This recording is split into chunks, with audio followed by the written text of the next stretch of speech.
ইন্টারপোলের research অনুযায়ী হাতি, গন্ডার, বাঘ, সিংহ, লেপার্ড সহ বিভিন্ন ধরনের প্রাণীর বডি পার্টও ডার্ক ওয়েবে বিক্রি হয়। সাউথ আফ্রিকা, যেখানে হোয়াইট অ্যান্ড ব্ল্যাক রাইনো সব থেকে বেশি পাওয়া যায়, সেখানে 2007 সাল থেকে 2015 সালের মধ্যে এই প্রজাতির গন্ডারগুলোকে শিকার করার পরিমাণ 90% বেড়ে যায়। শুধুমাত্র 2016 সালে 1054টি গন্ডার শিকার করা হয়, আর 2016 সালে 20 টন হাতির দাঁত পুরো পৃথিবী থেকে উদ্ধার করা হয়। সেই সাথে বাঘ, চিতার চামড়া, নখ, দাঁত, রক্ত সহ বিভিন্ন বডি পার্ট এশিয়ার বিভিন্ন দেশে পাচার করা হয়। এগুলো অনেক ক্ষেত্রে বিভিন্ন মেডিসিন তৈরিতেও ব্যবহার হয়, আবার এগুলো দিয়ে এক প্রকার ওয়াইনও বানানো হয়। ডার্ক ওয়েবে কত বিপুল পরিমাণ প্রাণী মেরে সেগুলোর বডি পার্ট বিক্রি করা হয় তার একটি অনুমান করতে পারবেন ইন্টারপোলের একটি তথ্য অনুসারে। সেখানে বলা হয় শুধুমাত্র 2013 সালে 9টি ইউরোপীয় দেশগুলোতে মানুষ এত পরিমাণ পশু পাখিদের বডি পার্ট ক্রয় করেছে যেগুলোর মূল্য প্রায় 1.45 মিলিয়ন ইউরো।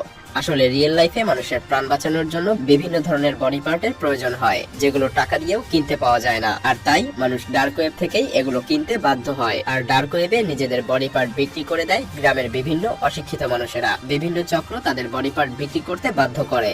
জানলে অবাক হবেন, ডার্ক ওয়েবে প্রচুর পরিমাণ হিউম্যান বডি পার্টসও বিক্রি করা হয়। ডার্ক ওয়েবে আপনি প্রতি ইঞ্চি মানুষের চামড়া কিনতে পারবেন মাত্র 700 টাকা দিয়েই, আর এসব চামড়া দিয়ে বানানো জুতা কিনতে পারবেন 12 লাখ টাকার মধ্যেই। বিভিন্ন প্রকারের ব্যাগ কিনতে পাওয়া যায় $10,000 আর মানুষের অন্যান্য বডি পার্ট যেমন চোখ 25 লাখ টাকা, ফুসফুস 1 থেকে 2 কোটি টাকা, হার্ট 1 কোটি টাকা, লিভার 75 লক্ষ টাকা এবং কিডনি 50 লক্ষ টাকা। এর থেকেও কম মূল্যে পাওয়া যায় মানুষের বিভিন্ন অঙ্গ প্রত্যঙ্গ যেমন হাত, পা ইত্যাদি। এগুলো পাওয়া যায় মাত্র 40,000 টাকাতেই।